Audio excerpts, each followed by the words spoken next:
पहले क्या होता था कि अन्नकूट जब होता है ना, तो अन्नकूट के समय पर श्रीमद् वल्लभाचार्य जी की 7 निधियां थीं, जिनको उन्होंने अपने पुत्रों को बांट दिया, गुसाई जी आदि ने सबने। एक निधि वहीं श्रीनाथ जी के बगल में विराज रहे हैं श्री विठलनाथ जी। फिर आप जो पुष्टि मार्गी होंगे उनको पता होगा, कोई सूरत में विराजते हैं, कोई बड़ौदा में विराजते हैं, कोई कहीं कहीं, ऐसे सब जगह सारे ठाकुर जी विराजमान है। हमारे गोकुल में है, गोवर्धन में है। तो अन्नकूट के समय पे क्या होता था, 7 ठाकुर जी नाथ द्वार आते थे और श्रीनाथ जी के ही अगल बगल में 7 ठाकुर जी एक सिंहासन पर विराजते और एक साथ सबका अन्नकूट होता था। बहुत ध्यान से सुनिएगा। आज भी नाथ द्वार में नियम है कि जब ठाकुर जी का भोग लगता है ना, तो ऊपर अटारी पर बैठ करके सेनाई बजाई जाती है, नगाड़े बजाए जाते हैं, समझ जाओ कि ठाकुर जी का भोग लग रहा है। तो अन्नकूट के समय पर 7 ठाकुर जी आए और श्रीनाथ जी के सामने अन्नकूट रखा गया। बढ़िया प्रेम से ठाकुर जी ने आरोगा, आरोगने के बाद अन्नकूट आदि सब समेट दिया। 7 निधि अपने अपने स्थान को चले गए। तो एक दिन रात्रि में शयन कराने के बाद जैसे ही मुखिया जी जो पुजारी जी हैं वो अपने शयन में गए, तो ठाकुर जी स्वप्न में आ गए श्रीनाथ जी, और स्वप्न में ऐसे आके बैठ गए रूठ के। तो गुसाई जी बोले, मुखिया जी बोले, जय जय, कहां भयो, आप उदास लग रहे हो, तो कमी रह गई, कल तो अन्नकूट पायो आपने, चकाचक भोजन किया है, अब तो आनंद आ रहा होगा। श्रीनाथ जी बोले, मेरो पेट ना भरो, यही मारे तुम्हें दुखी है रहूं। बोले क्यों, पेट क्यों ना भरो? बोले अब इतनी सारी सामग्री सामने रखी, लेकिन वो 7 मेरे बगल में बैठे, एक यहां बैठो एक वहां बैठो, सबरे इतने सारे बैठे, मुझको तो खावे में संकोच आ रहा, मैं खा रहा हूं तो मुझको यूं लग रही, यूं सोच रहा हूं कैसे खा रहा है, कैसे भर भर के खा रहा है, या हमारे में तो आराम। अब जैसे आप भोजन करो, निश्चित है रेस्टोरेंट में जब जाते हैं भोजन करने तब की स्थिति और घर में जब करते हैं तब की स्थिति अलग होती है। कई लोग होते हैं बाहर जाएंगे तो चम्मच लेंगे, जे लेंगे और बड़े ऐसे खाएंगे जैसे कितने साफ सुथरे हैं, और घर में जब आ जाते हैं तो बनाए महाराज चावल के पहाड़, बीच में कर दिया गड्ढा, उसी में सब्जी, उसी में दाल, उसी में पापड़, उसी में दही। एक हमारे साथ एक पंडित जी हैं, वो विचित्र हैं, वो चावल में दाल डालते हैं, फिर घी डालते हैं, फिर चीनी डालते हैं। दाल चीनी, घी चीनी डाल के कौन खाता भाई, हैं विशिष्ट ऐसे ऐसे पंडित जी हमारे। तो जब आप सहजता में प्रेम से खा रहे होते हो तब आप ये विचार नहीं करते कहां गिर रहा है, कहां कैसे, आप बस पाते हो प्रेम से।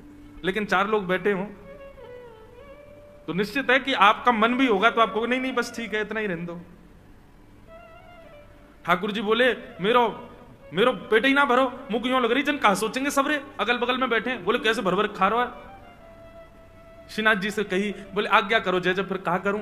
बोले एक काम करो, मेरो एक और अन्नकूट करो, और अब की बार कोई को बताइयो मत, एक गुपचुप अन्नकूट करो। और सुनो, ये जो तुम अटारी पे नगाड़े वारे बैठा दो, कहो सबरी पूरी दुनिया पता चल जाए कि मैं भोजन कर रहा हूं, इनको भी अंदर कमरा में बैठा दो, कोई को पता नहीं चलना चाहिए मेरा अन्नकूट है रो। तो इसलिए नाथ द्वार में आज भी 2 बार अन्नकूट होता है। एक बार तो पूरे विश्व को पता रहता है कि ठाकुर जी का अन्नकूट हो रहा है, और एक बार पड़ोसियों को भी नहीं पता होता और श्रीनाथ जी का अन्नकूट हो जाता है। तो उस अन्नकूट का भाव क्या, बोले ठाकुर जी प्रेम से पाते हैं अकेले बैठ करके। इसलिए भैया पर्दा किया करो, ठाकुर जी को अपनी प्राइवेसी चाहिए, उनको अच्छा लगता है। अब हम कथा सुनाने आते हैं, 4 घंटे कोई नहीं जाएगा हमारे लाल जी के कमरे में, तो हमारा भाव क्या रहता है, ठाकुर जी बढ़िया टांग पटांग धर के पौड़ गए होंगे, बढ़िया डिब्बा आप सब लोग मिठाई के लाओ तो खोल खोल के देखते होंगे कौन कहा ले क्या आयो, या मैं सीधे खा लूं। मधुमंगल श्रीदामा तनसुका मनसुका सब आ जाते होंगे कमरा में, खूब बिस्तर पर कूदते होंगे, तकियान पे एक दूसरे को मारते होंगे, और जैसे यहाँ आरती होती होगी फिर ऐसे खड़े हो जाते होंगे, हाँ, अब आवे वारो सहज हो जाओ। तो इसलिए ठाकुर जी को थोड़ा एकांत दो, ठाकुर जी को कभी पर्दा करो, कभी ऐसे करो, उसमें ये भाव मत रखो अकेले रह जाएंगे, नहीं, उनको एकांत की स्थिति कभी कभी प्रिय है, लेकिन कभी कभी, रोज नहीं। तो ऐसी बात है भैया, सेवा में सदैव याद रखो जो आपको अच्छा लगता है वो ठाकुर जी को करना नहीं है, ठाकुर जी को जिसमें सुख मिले वो उनको पधराओ, वो उनको प्रदान करो। कई लोग होते हैं हमें तो ऐसे ही अच्छा लगता है, आपके अच्छे लगने के लिए ठाकुर जी हैं क्या? ठाकुर जी को जिसमें रुचि लगे वो ठाकुर जी को निवेदित करो। कथा क्रम में चलें। कल हम आप सब लोगों ने श्रवण किया कि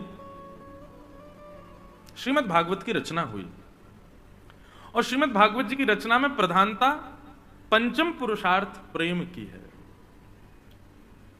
वेदव्यास जी ने भागवत की रचना की और वही भागवत की सुंदर गाथा अपने पुत्र श्री सुखदेव जी को अर्पित की। सुखदेव जी ने यह कथा जाकर के परीक्षित को सुनाई। प्रश्न हुआ परीक्षित कौन है? तो यहां से अब महाभारत का थोड़ा प्रसंग आता है कि यदा मृधे कौरव संजयाना वीर स्वथो वीर गतिम गतेषु ब्रको दरावे दगदा विमर्श ब्रगनो रुदंडे धृतराष्ट्रपुत्रे। महाभारत का युद्ध अपने, बिल्कुल आप लोग सावधानी से सुनिएगा, अपनी अंतिम स्थिति में चल रहा था। दुर्योधन और भीम के बीच में युद्ध चल रहा था। तभी भीम ने दुर्योधन को मारने के लिए अपनी गदा का प्रहार उसकी जंघा पर किया। नाभि से नीचे प्रहार करना युद्ध में मना है, लेकिन भीम ने जंघा पर प्रहार किया। क्यों? सबको कथा पता है कि दुर्योधन का पूरा अंग जो है ना, वो लोहे के समान है, उसको मारा नहीं जा सकता। केवल उसके जंघा का भाग ही है, उसका कटी भाग ही एकमात्र है जो चैतन्य हमारी तरह है।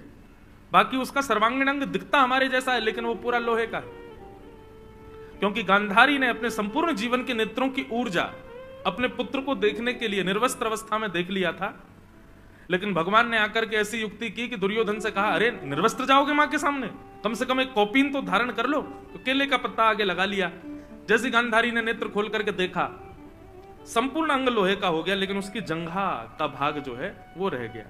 गांधारी ने डांटा, बोले ये तू केले का पत्ता लपेट के क्यों आया? बोले मां आपके सामने निर्वस्त्र थोड़ी आऊंगा। वही दुर्योधन के वध का कारण बना।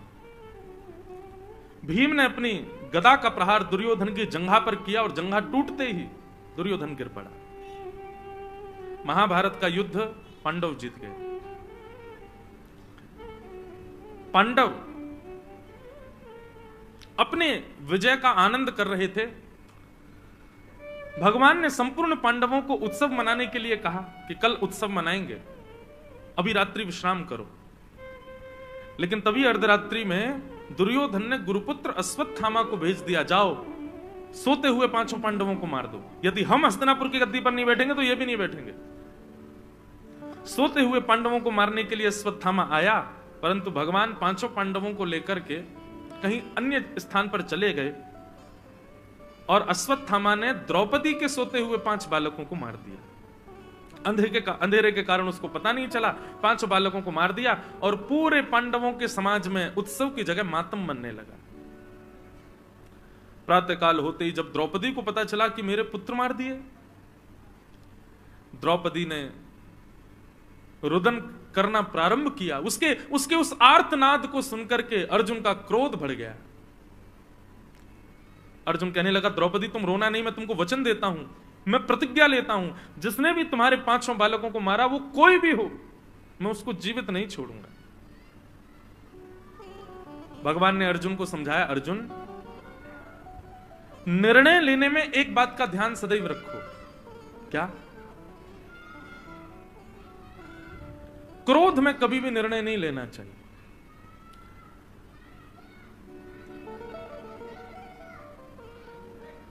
सब लोग सावधानी से सुनो, इधर देखो। क्या बता रहा था मैं? क्रोध में खेल रहे हैं क्या बच्चे? वाह भैया। तो मैं ये कह रहा था, क्रोध में निर्णय नहीं। जो लोग कहते हैं महाराज जी क्रोध कम करना चाहते हैं, क्या करें, क्रोध कैसे कम होगा? 2 उपाय हैं। पहला, जैसे ही क्रोध आए मौन हो जाओ। भाई थोड़ा तो कुछ करना पड़ेगा। अब आप चाह रहे हो कि कोई जड़ी बूटी मिल जाए उससे क्रोध कम हो जाए, तो ऐसे तो होगा नहीं। थोड़ी प्रक्रिया तो आपको करनी पड़ेगी। तो जब क्रोध आए तब मौन हो जाओ, बोलो नहीं। क्योंकि क्रोध का सबसे पहला प्रभाव, दुष्प्रभाव आपकी जीभ पर होता है। और उस समय आप ऐसी भाषा का भी प्रयोग कर देते हैं जो आपने कभी नहीं बोली है। देखो, या तो जीवन में सत्संग इतना होना चाहिए कि क्रोध भी आए तो आपकी भाषा डगमगाए ना, लेकिन इतना सत्संग जीवन में नहीं है, इतना हमने अभी सत्संग किया नहीं है, तो क्रोध आने पर अपनी जीव को शांत कर लो, बस मौन हो जाओ, कैसे भी करके टेप लगा लो, मुट्ठियां बांध लो, बोले बोलना नहीं है कुछ भी, बस। दूसरी बात, क्रोध में कुछ भी हो जाए पर कभी भी कोई निर्णय मत लीजिए, क्योंकि क्रोध के समय पर आपका सर्वांगीण अंग, आपके समस्त विचार, आपकी हर स्थिति तामसिक हो जाती है, और तामसिक स्थिति में जब आप निर्णय लेते हैं तो वो आपका कभी कल्याण नहीं करेगी। आज तक भी कई लोग पछताते हैं कि हमने उस समय ऐसा निर्णय क्यों लिया, क्रोध के कारण हमने ऐसा क्यों बोला, वो क्षमा मांगते हैं, बाद में बोध होता है उनको कि हम गलत थे। इसलिए क्रोध में भैया ये दो काम कर लो, एक तो मौन हो जाओ, दूसरी बात कोई निर्णय मत लीजिए। निर्णय तभी लीजिए जब आपका क्रोध शांत हो जाए। क्रोध कैसा होना चाहिए, मैं अपनी कथाओं में कहा करता हूं, जल के जैसा। पानी का स्वभाव है कि जितनी देर उसको अग्नि के ऊपर रखोगे उतनी देर ही गर्म रहता है, पर अग्नि से जैसे ही अलग कर दोगे धीरे धीरे धीरे धीरे अपने आप शांत हो जाता है। कई लोग क्या होता है कि किसी बात से नाराज हो गए, बच्चे ने कुछ तोड़ दिया, अब नाराज हो गए, गुस्सा आ गया, तो जब टूटी हुई वस्तु देखी तो स्वाभाविक है क्रोध आ गया आपको, आपने उस समय थोड़ा उल्टा सीधा कुछ कह दिया या कुछ कर दिया, ठीक है, लेकिन अब वो गिलास साफ कर दिया गया, स्थिति शांत हो गई, बच्चा बेचारा रो लिया, क्षमा मांग ली, सब कर ली, लेकिन अब 3 दिन हो गए, अब गुस्सा ही बैठे हो, उसी बात से ही नाराज बैठे हो, ये क्रोध गलत है। जब स्थिति समाप्त हो जाए तो आपका क्रोध भी समाप्त हो जाना चाहिए। पर जो लोग क्रोध में आकर के वर्षों वर्ष तक क्रोध रहता है, वर्ष तक किसी को क्षमा नहीं करते, वर्ष तक क्रोध में ही रहते हैं, अरे इसने ऐसा किया था मेरे साथ में, ये उचित नहीं है। क्रोध जल के जैसा होना चाहिए, आपका स्वभाव जल के जैसा होना चाहिए। ताप लगी है तो गर्म हो गए, लेकिन ताप से आपको कोई विलक करे तो अपने आप शांत हो जाओ। क्रोध में निर्णय मत लीजिएगा। अर्जुन को भगवान रोकने लगे, अर्जुन निर्णय मत लो, लेकिन अर्जुन नहीं माना। पांडव पक्ष के 3 लोग बचे थे, उनमें से एक अश्वत्थामा था, अश्वत्थामा को पकड़ करके अर्जुन ने बंदी बना दिया और द्रौपदी के सामने प्रस्तुत कर दिया, बोले ये है तुम्हारे बालकों का हत्यारा। अपनी तलवार लेकर के खड़े हो गए अर्जुन और बोले आज्ञा करो द्रौपदी, मैं इसका सर धड़ से अलग करने वाला हूं, तुम्हारी कोई और इच्छा हो तो बताओ, यही है तुम्हारे बालकों का हत्यारा। जैसे ही द्रौपदी ने अश्वत्थामा को देखा, द्रौपदी ने अर्जुन के आगे हाथ जोड़ लिए, बोले अर्जुन इसको मत मारो। क्यों ना मारे? कि उवाच चास हन्तस्य वंधनानयनम सतम मुच्यतामेष ब्राह्मणो नितराम गुरु। हम क्षत्रिय हैं अर्जुन, और ये ब्राह्मण है, और ब्राह्मण के साथ साथ भी ये हमारे गुरु का बेटा है। गुरु पुत्र गुरु के समान होता है, इसको मत मारो।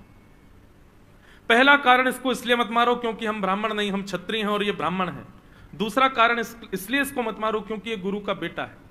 और तीसरा कारण इसलिए मत मारो क्योंकि ये अपनी मां का इकलौता पुत्र है। इसकी मां विधवा पहले ही हो चुकी है, पति का सहारा नहीं है, और अब इसको भी मार दोगे तो इसकी मां को पुत्र का भी सहारा नहीं रहेगा, अकेली कैसे रहेगी? मेरे 5 पुत्र मर गए पर मेरे 5 पति तो जीवित है ना, इसको मत मारो। लेकिन फिर भी अर्जुन आप चाहते हैं कि इसको मारना है तो मार दीजिए, लेकिन शर्त होगी क्या? इसको मारते ही मुझे मेरे 5 बालक जीवित चाहिए। ऐसा हो पाएगा? नहीं। द्रौपदी की बात में धर्मम न्यायम शकरुणम निर्वलीकम शमम महत, ये 5 बातें हैं। कोई भी निर्णय लेने वाले व्यक्ति को इन 5 बातों का ध्यान रखना चाहिए कि धर्म क्या कहता है, कहीं मेरा निर्णय अधर्म का पक्षधर तो नहीं। किसी भी प्रतिज्ञा लेने वाले व्यक्ति को न्याय का विचार करना चाहिए, मैं जो प्रतिज्ञा लूंगा उससे न्याय होगा कि नहीं। तीसरी बात, अपनी किसी भी प्रकार की प्रतिज्ञा में दया को जरूर स्थान दीजिएगा, थोड़ा दया पक्ष भी रखिएगा, निर्दयी मत हो जाइएगा। ध्यान रखिए इन बातों को। सबसे पहली बात धर्म का ध्यान रखिएगा, दूसरी बात न्याय होना चाहिए, तीसरी बात करुणा यानी कि दया होनी चाहिए। चौथी बात, निर्वलीकम मतलब निष्कपटता, एक पक्ष के प्रति आपका कपट भाव नहीं दिखना चाहिए।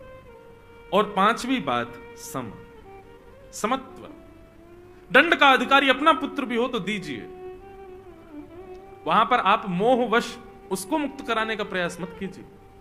ये 5 बातों का हर व्यक्ति को ध्यान रखना चाहिए कोई भी प्रतिज्ञा लेने से पहले। धर्मम न्यायम शकरुणम निर्वलीकम समम महत। द्रौपदी की बात में ये 5 चीजें थी, धर्म भी था, न्याय भी था, दया भी थी। द्रौपदी कहती है इसको मत मारो क्योंकि ये ब्राह्मण है और हम क्षत्रिय हैं, हम क्षत्रियों के लिए ब्राह्मण सदैव पूजनीय होते हैं। इसको मत मारो क्योंकि ये गुरु का बेटा है। गुरु जिसने तुमको धनुष उठाना सिखाया, जिसने तलवार उठाना सिखाया, जिसने बोलना चलना लड़ना सिखाया, उस गुरु की दक्षिणा के रूप में पुत्र को मारोगे, इसको मत मारो। तीसरी बात, ये अपनी मां का इकलौता पुत्र है। बंधुओं, धर्म कहता है कि आप जिस मार्ग से निकले हो उस मार्ग में कितनी रुकावटें, कितने कांटे, कितने गड्ढे आए हैं, यह पीछे आने वालों को बता दीजिए ताकि उनको वो कष्ट ना सहना पड़े। लेकिन हम लोग उल्टे हैं। हमसे कोई पूछे आप केदारनाथ गए थे, आपकी यात्रा कैसी रही? अब केदारनाथ जाने में महाराज प्राण तो निकल गए हमारे, बस में ऐसी हालत हो गई, हेलीकॉप्टर में ये आओ, फिर वहां ऊपर खच्चरों ने तो फिसल फिसल के हाथ पांव तोड़ दिए, पर दर्शन में भी कोई स्थिति नहीं, वहां पे ऊपर कोई व्यवस्था नहीं थी, और महाराज सर्दी जुकाम हो गया, गर्म पानी नहाने को नहीं मिला, भीड़ के कारण हाथ पांव सब हमारे दब गए, पिच गए।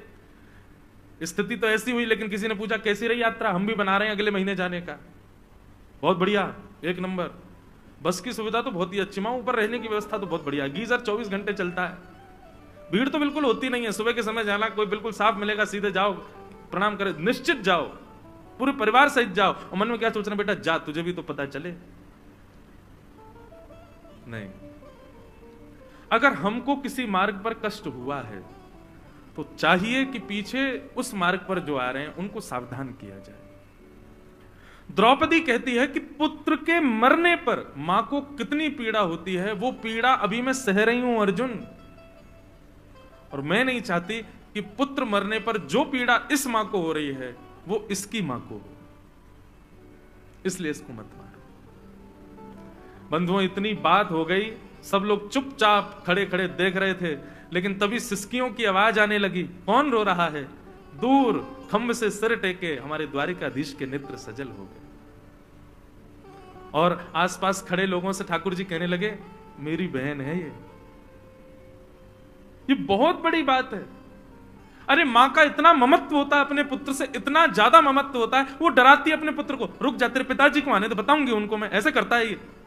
लेकिन पिताजी जब आ जाते हैं तो पिताजी को बता भी देगी, लेकिन पिता जैसे डांटने लगे तो तक ठीक है, लेकिन पिता कहीं हाथ उठाने लग जाए तो मां आगे आ जाती, नहीं मारोगे नहीं, सुना कितना भी लो, मारने का अधिकार मेरा है, बस इसको पीटना है, मारना है, घूसे देने, जो करना मैं करूंगी, वो मेरे अलावा कोई ना करे। स्कूल पढ़ाने के लिए बच्चे को लेके जाती है, टीचर को बुलाती है, ये कितना भी अपराध करे, कितना भी गलत करे, आप इसकी डायरी में लिख के भेज देना, मुझे फोन कर देना, इसको डांट देना, पर इसको मारना नहीं। ये मां का ममत्व होता है अपने पुत्र के प्रति। उस मां के निर्दोष 5 बालक मार दिए गए, और वो मां हत्यारे को सामने देख करके कह रही है कि इसको छोड़ दो।